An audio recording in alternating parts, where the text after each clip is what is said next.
Right ఇక breaking news చూస్తున్నాం. T20 ప్రపంచ కప్ ఫైనల్లో భారత బ్యాట్స్మెన్లు ఆకాశమే హద్దుగా చెలరేగిపోయారు. కీలకమైన ఫైనల్ మ్యాచ్లు, అద్భుతమైన మ్యాచ్లు సమిష్టిగా రాణించి భారత్కు సూపర్ స్టార్ట్ అందించారు. ఓపెనర్గా బరిలోకి దిగిన సంజు, అభిషేక్ కివీస్ బౌలర్లను ముప్పు తిప్పలు పెడుతూ మైదానం నలుమూలల స్పీకర్ల వర్షం కురిపించారు. ఇక ఆ తర్వాత ఇషాన్ కిషన్ కూడా ఎక్కడా తడబడకుండా రెచ్చిపోయారు. కిషన్ కూడా హాఫ్ సెంచరీతో చెలరేగాడు. మొత్తంగా 20 ఓవర్లలో 5 వికెట్లు కోల్పోయిన టీమిండియా 255 పరుగులు చేసింది. అభిషేక్ శర్మ 52, సంజు శాంసన్ 89, కిషన్ 54, దూబే 26, హార్దిక్ పాండ్యా 18 పరుగులతో అద్భుతంగా రాణించారు.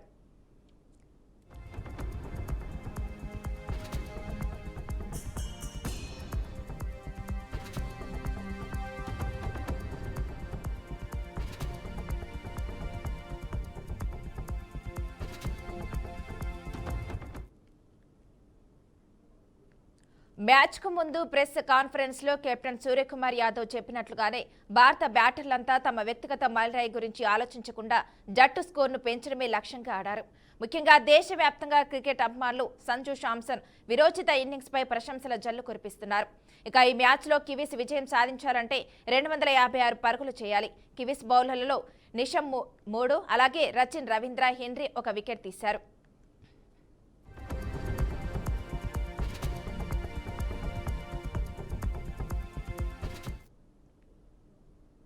ఇక ఇదే అంశానికి సంబంధించి మరింత సమాచారాన్ని మా ప్రతినిధి ప్రవీణ్ అందిస్తారు. ప్రవీణ్, చెప్పండి, ఈ అంశానికి సంబంధించిన అప్డేట్ ఏంటి? మానస, చూసుకుంటా ఉంటే అహ్మదాబాద్ వేదిక జరుగుతున్న టీ20 వరల్డ్ కప్ ఫైనల్ 4లో భారత బ్యాటర్లు పరుగుల సునామీ సృష్టించారని చెప్పొచ్చు. న్యూజిలాండ్ బౌలర్లను ఊచకోత కోస్తూ నిర్ణీత 20 ఓవర్లలో 250 పరుగుల భారీ స్కోరు సాధించారు.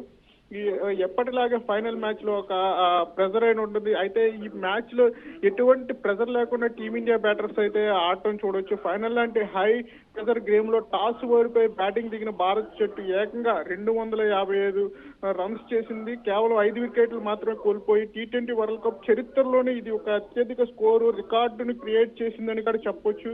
ఈ ఇన్నింగ్స్ లో ఎనాలిసిస్ లో మనం చెప్పాలంటే కూడా చాలా వరకు ఎనలిస్టులు చెప్పిన విధానాన్ని కూడా చూడొచ్చు. ఎందుకంటే పిచ్ అటు బ్లాక్ రెడ్ సాయిల్ కలిపి చేసుకోవడం వల్ల పిచ్ మీద భారీ స్కోర్ వస్తుందని కూడా చెప్పడం జరిగింది. ఓపెనర్ల గురించి చూసుకుంటే విధ్వంసకర ఓపెనర్ అభిషేక్ శర్మ ఈ టోర్నీలోని ఫాస్టెస్ట్ హాఫ్ సెంచరీని కూడా నమోదు చేశారు, స్టార్ట్ ఇచ్చారు. మరో ప్రక్క సంజు శాంసన్ కూడా ఎప్పటిలాగే గత 2 మ్యాచ్ల్లో ఏదైతే స్టార్ట్ ఇచ్చాడో అదే విధంగా కూడా అతను కూడా క్రీజ్ లో పాతుకుపోయి టీ20 వరల్డ్ కప్ లో వరుసగా 3వ హాఫ్ సెంచరీతో చరిత్ర సృష్టించాడని కూడా చెప్పుకోవచ్చు.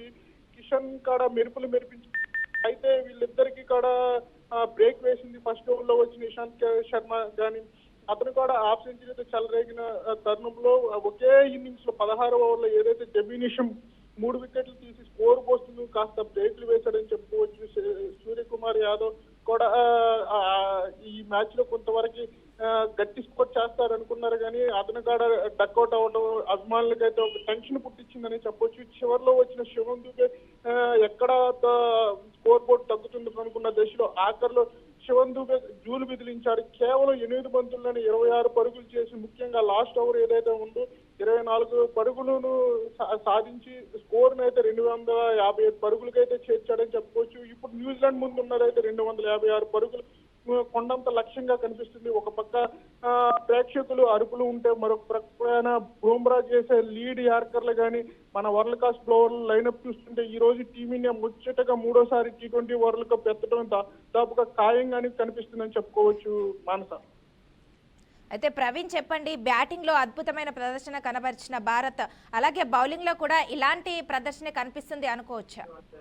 ఖచ్చితంగా మానస, ఎందుకంటే బ్యాటింగ్ చేస్తున్నప్పుడు ఎలాగైతే స్కోర్ సాధించారో అది బౌలర్లకి చాలా వరకు అడ్వాంటేజ్ అవుతుంది. ఎందుకంటే స్కోర్ బోర్డు చేసుకుంటా ఉంటే టీ20లోనే ఒక వరల్డ్ రికార్డు 255 పరుగులు.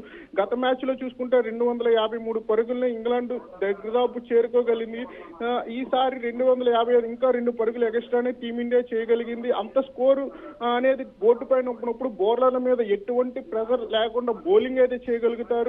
వరల్డ్ క్లాస్ బౌలర్ బూమ్రా గానీ అలాగే హార్దిక్ పాండ్యా ఈ పిచ్ పైన ఎంతో అనుభవం ఉంది. ఎందుకంటే ఇక్కడ IPL ఎన్నో మ్యాచ్లు అతను కెప్టెన్సీ చేసి ఆడి ఉన్న బౌలర్. బుమ్రాగారు అలాగే అక్షర్ పటేల్ గానీ అలాగే ఈ మ్యాచ్ లో వరుణ్ చక్రవర్తి గారు చాలా కీలకంగా మారే అవకాశం ఉందంటే గత మ్యాచ్ లో చేసిన తప్పులు కాకుండా ఈ మ్యాచ్ లో ముందుగానే న్యూజిలాండ్ ని కట్టడి చేస్తారని ఇక్కడ మన బౌలర్లు అయితే అందరూ కూడా విశ్వసిస్తున్నారు.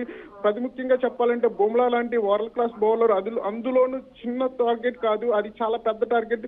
ముఖ్యంగా ప్రెజర్ ఏదైనా ఉందంటే అది న్యూజిలాండ్ ఆటగాళ్ల పైనే ఉంటది కానీ టీమిండియా ఆటగాళ్ళకైతే ఈ ప్రెజర్ అనేది ఉండదు. చాలా ఈజీగానే బౌలింగ్ చేయగలుగుతారు, ఎటువంటి ప్రెజర్ లేకుండా చేయగలుగుతారు. కాబట్టి మ్యాచ్ అనేది కూడా ఈసారి ఇంకా ఇంత స్కోర్ చూసినాక ఏ అభిమాని అయినా ఆశించేది ఒకటే, ఎప్పుడు మ్యాచ్ ముగిస్తుంది, ఎప్పుడు టీమిండియా కప్పును ముద్దాడుద్ది అనేదే ఒకటే ఆలోచిస్తున్నారు. ఏ ఓవర్లోనే ముగిస్తారా ఇవి అనేదే ఉన్నది తప్పితే ఇండియా మీద ఎటువంటి ప్రెజర్ ఉండదు. కాబట్టి ప్రతి ఒక్క బౌలర్ కూడా తను చక్కగా బౌలింగ్ చేయడానికి అవకాశం ఉంటుందని కూడా చెప్పుకోవచ్చు. మనసు ఓకే, థ్యాంక్ యూ ప్రవీణ్.